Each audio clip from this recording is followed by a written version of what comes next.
À travers ses vidéos, Hortense exprime en réalité un profond mal-être qu'il habite depuis longtemps.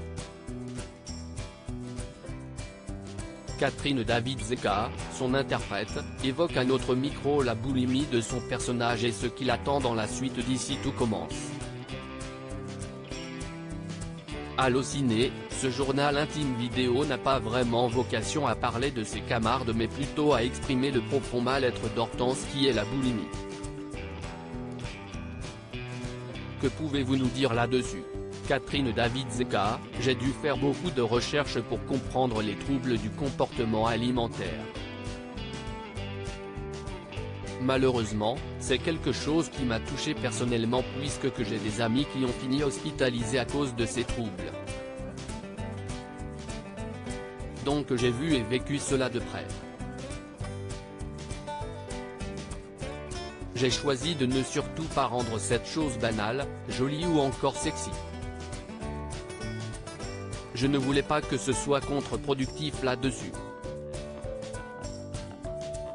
C'est pour cela qu'on va voir petit à petit une détérioration, même physique, du personnage. On voit déjà à l'écran qu'elle est un peu plus creusée, qu'elle est un peu plus mâle, un peu plus pâle, moins maquillée. Moins tout. C'était une volonté en fait. Je ne voulais surtout pas qu'on dise qu'elle était boulimique mais jolie.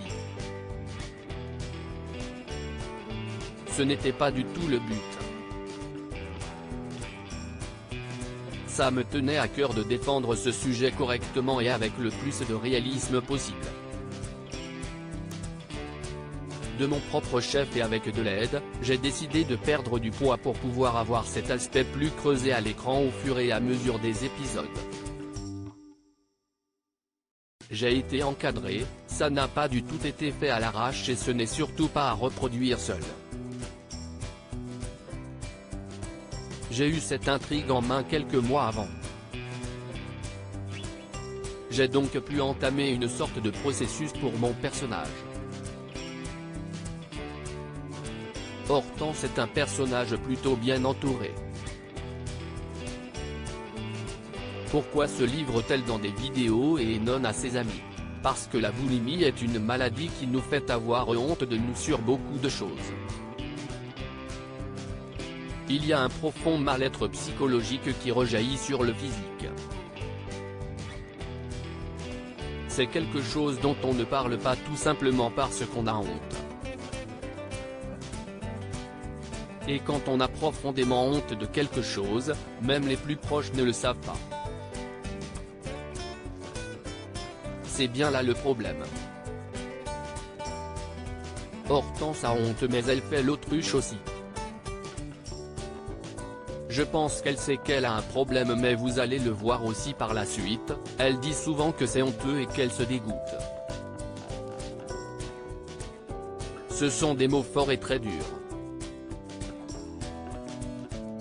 Ce n'est pas quelque chose qu'on peut juste assumer. C'est très compliqué d'en arriver là. Mehdi, Marvin Pellegrino, n'est pas au courant de tout cela. Quelles vont être les répercussions sur leur couple? Ce problème chez Hortense n'est pas récent, c'est juste que c'était contrôlable jusque-là.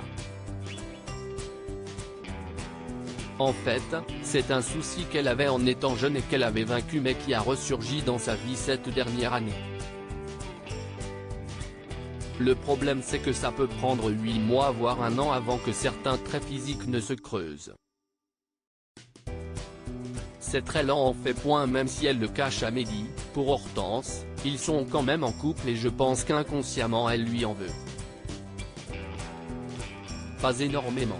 En tout cas c'est comme ça que j'ai construit le truc pour la suite. On connaît Mehdi, il est très ambitieux.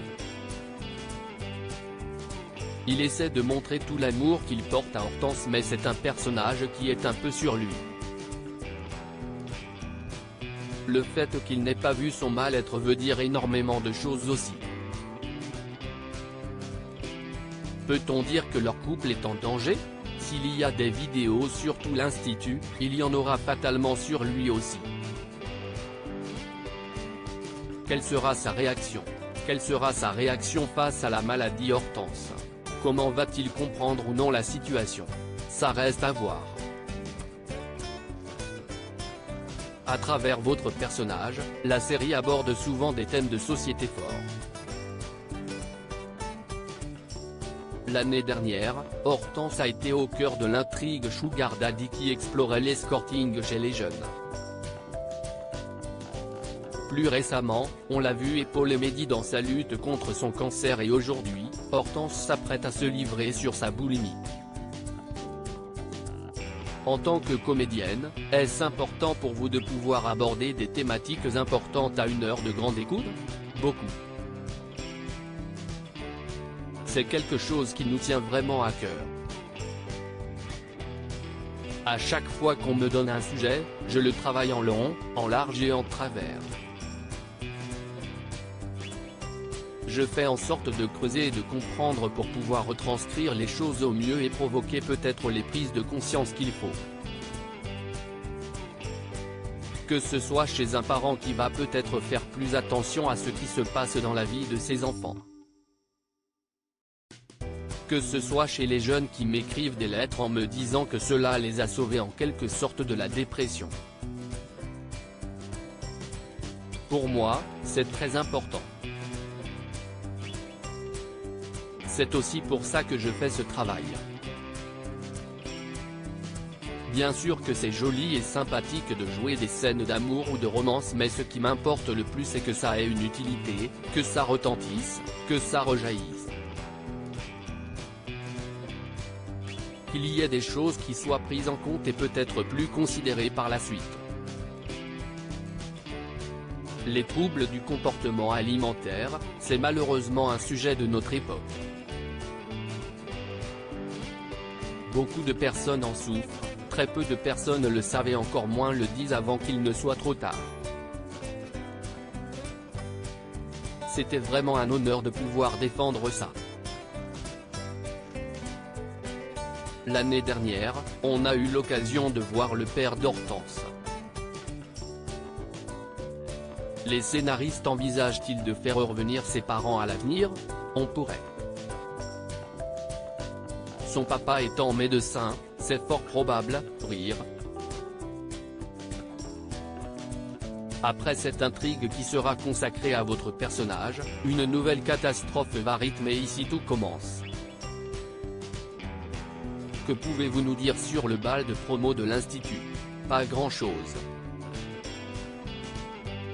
J'étais tellement concentré sur le personnage et le sujet de la boulimie et des troubles du comportement alimentaire que je n'ai pas trop fait attention à ce qu'il se passait par rapport à la suite.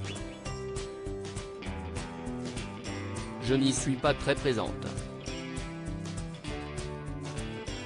Avez-vous d'autres projets en dehors d'Ici tout commence dont vous aimeriez nous parler? Il y a des petites choses qui se profilent. J'ai des projets personnels artistiques différents. Je mets en place une exposition de peinture sur le thème des émotions.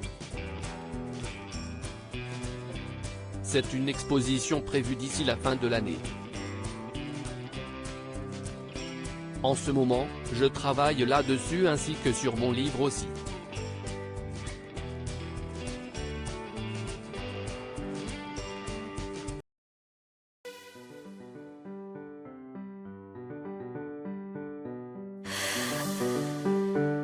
나